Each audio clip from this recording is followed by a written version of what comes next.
The sun hung low over FOB Raven Rock, turning the dust in the air into a hazy golden veil. Near the perimeter wall, a circle of rangers lounged beside a Humvee, their voices sharp, loud, and careless. They complained about the latest intel update, mocking the quiet contractor who had warned them to avoid a certain valley. One ranger laughed that she was soft. Another said she was desk-trained and probably barely knew what a rifle weighed. Someone else muttered that people like her should stick to paperwork and leave the real fighting to soldiers. At the edge of the room, far enough to be ignored but close enough to hear every word, stood Staff Sergeant Riley Monroe, 34, civilian contractor now, former Army sniper. She didn't move, didn't flinch, didn't react. Her calmness only made their irritation grow. A ranger scoffed that she would cry if someone handed her a real rifle. Before anyone could fire the next insult, a frantic voice burst into the talk doorway, breathless and shaking. SOS. Rangers ambushed. Multiple casualties. We are surrounded. The room went silent. Before we begin, make sure to subscribe to Military and Veteran Stories so you never miss these true tales of courage, and tell us in the comments where are you watching from today. Riley Monroe had a way of moving that almost erased her from a room. She was lean with a wiry build shaped by years she no longer talked about and weathered eyes that carried more memory than emotion. Her posture stayed quiet, unthreatening, almost soft at first glance. She blended into the background on purpose, slipping through hallways and workspaces as though she hoped the walls themselves might swallow her whole. Most days, people barely noticed she was there. And that was exactly how she preferred it. Her life at FOB Raven Rock had settled into a pattern that was predictable, quiet, and small. She spent her days in a cramped intel room tucked between the comm center and an old storage bay. Screens glowed with map overlays. Radios hissed in the background. She analyzed movement patterns, pieced together reports, and wrote summaries that no one had the patience to read fully.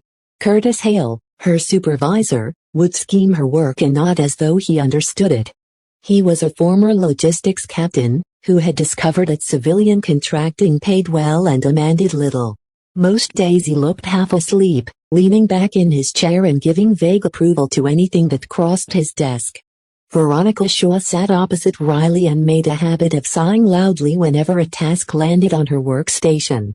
She was sharp but impatient, dismissive of anything that wasn't simple or quick. Brad Nolan, the youngest contractor in the room, masked his insecurity with sarcasm.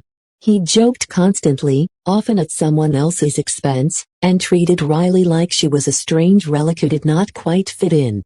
To them, she was overqualified but unimpressive, too quiet to be interesting, too calm to be competent, too reserved to be taken seriously. They never saw the small clues she tried to hide. The slight tension in her shoulder whenever distant gunfire echoed from the training range. The way she arranged her workstation with perfect precision every morning, lining up pens and notebooks exactly the same way. The slow, steady breaths she took whenever tension entered a room, as if steadying herself for something only she could sense. These details passed unnoticed by her coworkers. They saw a woman who looked tired, introverted, maybe a little fragile, someone who kept her head down because she had nothing to contribute.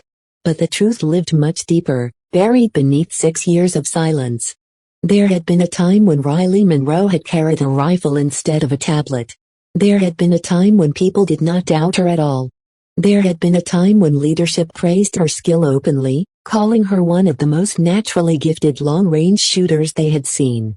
That life had ended sharply, painfully after betrayal from the people who were supposed to protect her. A leadership failure that pushed her out, not because she lacked skill, but because she refused to stay quiet when silence was demanded. She carried the weight of that moment every day. It shaped the way she breathed, the way she watched the world, the way she hid. Since then, she had not touched a rifle.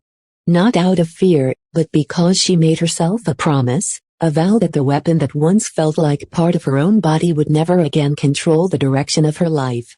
She turned her back on it. She walked away from everything she had trained for and she built a quiet existence where no one expected her to pick up a rifle, lead a mission, or save a life. But fate has a way of calling people back to the places they least want to return to. Every time a ranger platoon passed through the base, something in Riley's posture shifted. She watched their movements with the eyes of someone who used to carry the same weight and responsibility.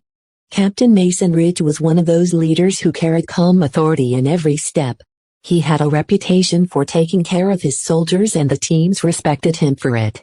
Sergeant Cole Turner, the QRF leader, was different.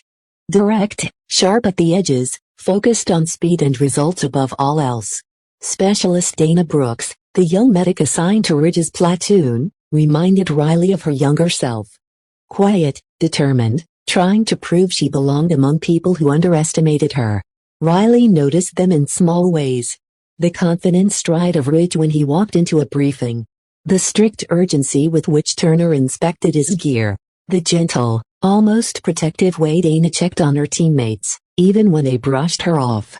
Riley should have been invisible to them, but her eyes lingered whenever they came through the intel office. Her past recognized theirs long before they ever looked in her direction. Still, she kept her distance. She lived behind a barrier made of silence and discipline, a place where no one's expectations could reach her. She gave the Rangers her intel, watched them walk out to missions she used to lead, and kept her hands folded on her desk so she would not feel the old instinct rising, the instinct to stand up, to grab a weapon, to step forward. She would not go back. Not after what happened. But even with all her effort, Riley could not fully sever the connection she felt to soldiers like Ridge, Turner, or Dana. She understood the world they walked into every day. She understood the risk they carried. She understood the pain of watching someone fall. And most of all, she understood the sound of a voice calling for help through the radio that no one could answer. Her co-workers did not see any of this. Curtis saw a quiet employee who stayed out of trouble. Veronica saw a woman who never complained because she lacked ambition. Brad saw someone too old school to keep up with new systems. None of them had any idea who she once was. They had no clue that the calm woman who sat in the corner could change the outcome of a battlefield with a single decision. They had no idea she carried a history that could shake a room if anyone ever learned the truth. Riley carried it alone. And on the afternoon when those Rangers mocked her warnings about the valley, she did what she always did. She stayed silent. She kept her breathing slow. She let their words pass over her like dust in the wind. But when the radio crackled with raw fear, and a desperate voice screamed that they were surrounded, something deep inside her shifted. A part of her that she thought she had buried for good breathed again. And it leaves a question hanging in the air. What would you have done in her place? Rebuild a quiet life or step back toward everything you escaped from? The first SOS call came in sharp, cutting through the low hum of radios inside the talk. Captain Mason Ridge sounded strained but steady, his voice rising above the static as he reported contact. At first, no one panicked. Rangers encountered resistance often, but the second transmission hit harder. Ridge's breathing had changed. Tight, clipped, barely contained. We're surrounded. Those two words flipped the room. Curtis Hale sat up straight. Veronica muted her screen. Even Brad Nolan stopped joking and leaned closer to the nearest speaker. The sound of gunfire bled through the radio. Short bursts then longer ones. Someone cursed quietly under their breath. Ridge came back again, his tone rougher. Ammunition low. One Ranger down. We need immediate support. Anyone respond? Riley's hand hovered above her desk, motionless. She didn't need a map to know exactly where they were pinned down. She had warned them about that valley hours earlier. A narrow bowl with high ridges on 3 sides, perfect for an ambush. She had said it clearly. She had even drawn it out. But no one listened. Curtis schemed her summary and said it looked unlikely. The Ranger shrugged and went anyway. Now every detail she predicted was unfolding in real time. Inside the talk, operators scrambled to reroute drones and check the air tasking order. The news got worse. A dust storm had swept across the region, grounding Apache support and delaying medevac hours behind schedule. With visibility dropping and terrain against them, Ridge and his team had no safe path out. They were trapped. Riley stood near the back wall trying to steady her breathing. The old instinct she spent years burying began to rise in her chest like a flame pushing against its cage. Ridge's voice crackled again, this time hoarse. "We cannot hold for hours. I repeat, we cannot hold." Riley's eyes shifted toward the map screen without moving her head. She knew the distances, the angles, the ridgelines. She could see the entire fight in her mind. Movements, threats, probabilities. Every calculation landed in the same grim place. If those men stayed where they were, they would all be dead before sunset. Colonel Avery Dalton burst into the room, demanding updates. He was built like someone who spent decades carrying more responsibility than sleep. His eyes swept the room, then landed on Riley. Not fully, just enough to pause. Something about the way she stood straight, balanced, silent, pulled at a memory he had tried to forget. He didn't know her name, but he knew the posture. Outside, the mocking whispers continued. Rangers returning from the motor pool glanced toward her with the same dismissive smirks.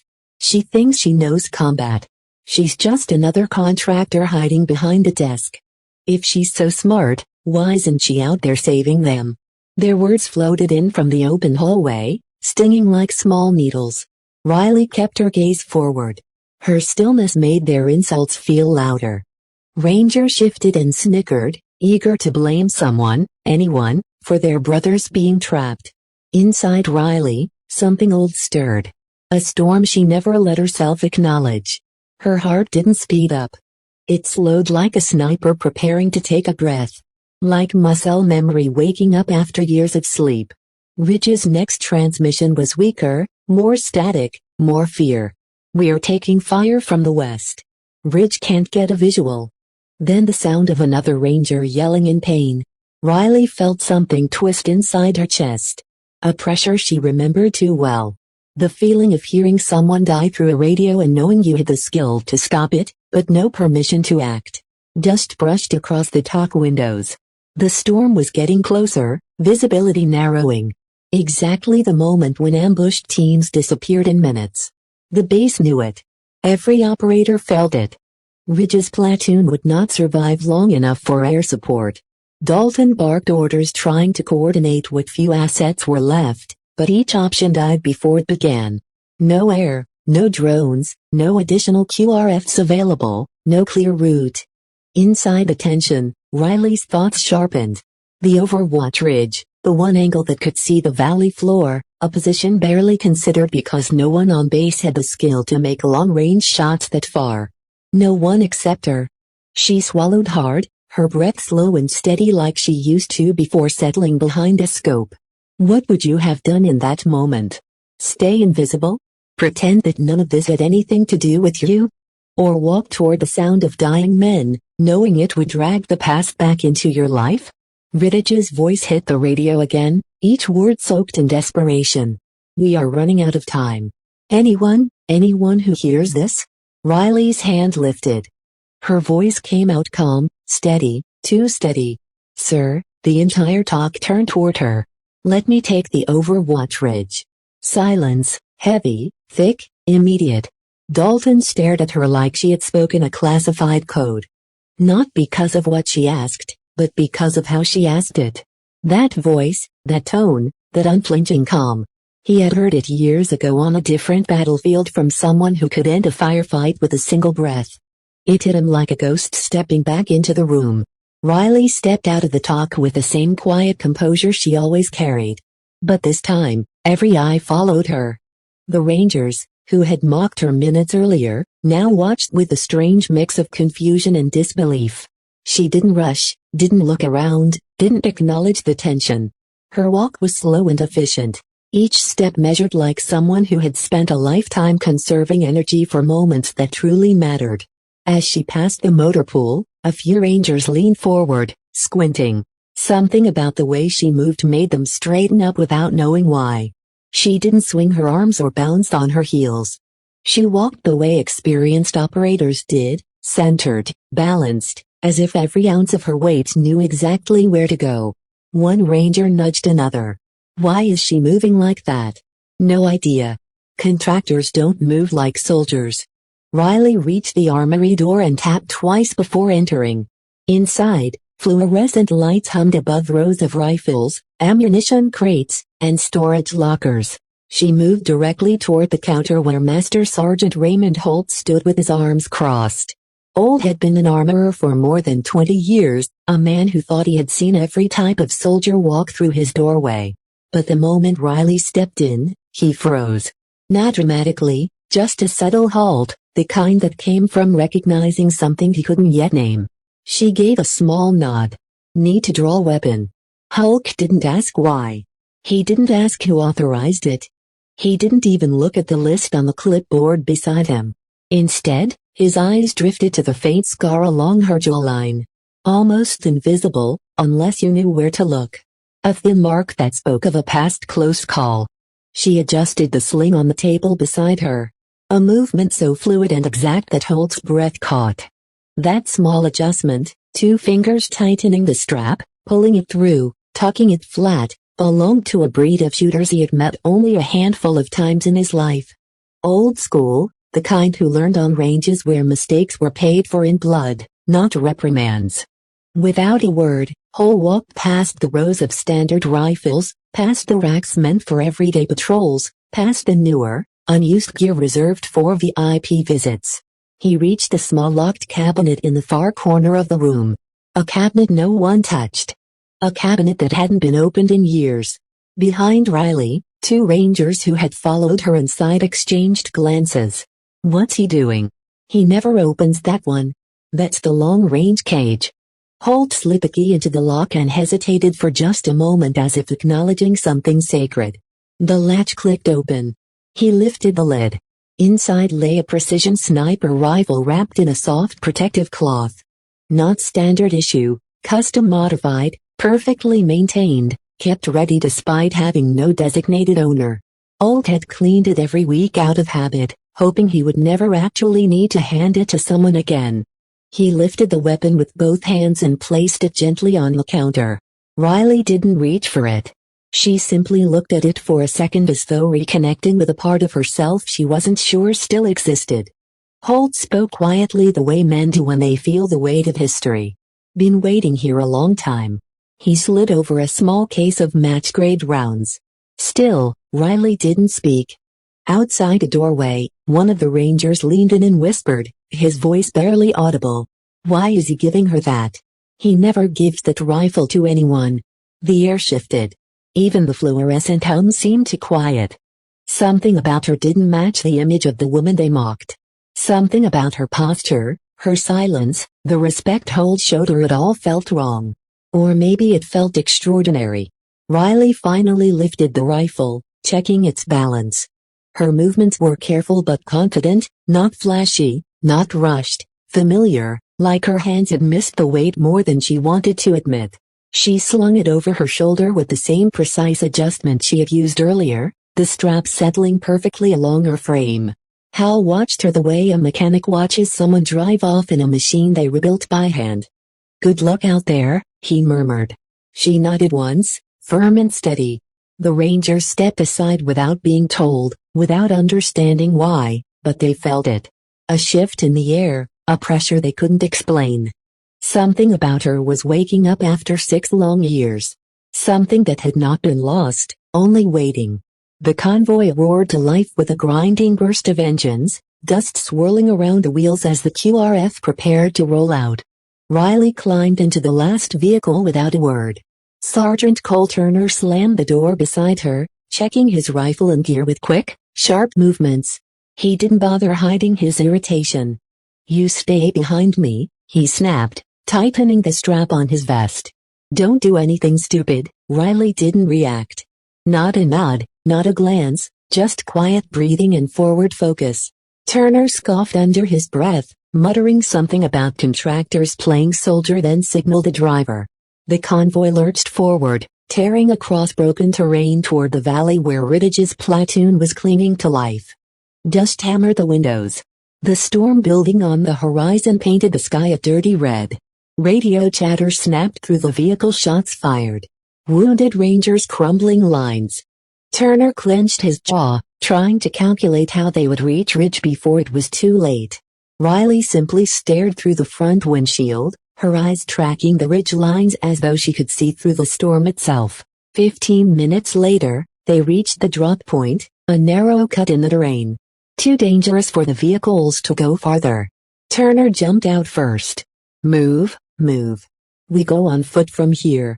Riley landed softly on the ground, the sniper rifle slung across her back. Turner saw it for the first time and frowned, surprised. He hadn't expected Hall to give her anything more than a basic carbine. Just stay close, he ordered again. But Riley didn't. She turned toward the steep ridge rising above them, the one position that commanded a full view of the valley floor. The climb was brutal, a jagged incline littered with loose rock. Wind whipped against her, tugging at her clothes, pushing dust into her eyes. But she never slowed. Every step was deliberate, practiced as if her body had done this exact climb 100 times before. Turner watched her for a second, confused, then called after her. "Where the hell are you going?" She didn't answer. She just climbed. The QRF stayed in the valley below, eager to push forward toward Riddich's last known position. But even from where they stood, they could hear the battle raging. Gunfire echoed between the rocks. Explosions shook the ground. The radios crackled with raw desperation. Riddich's voice broke through ragged and panicked.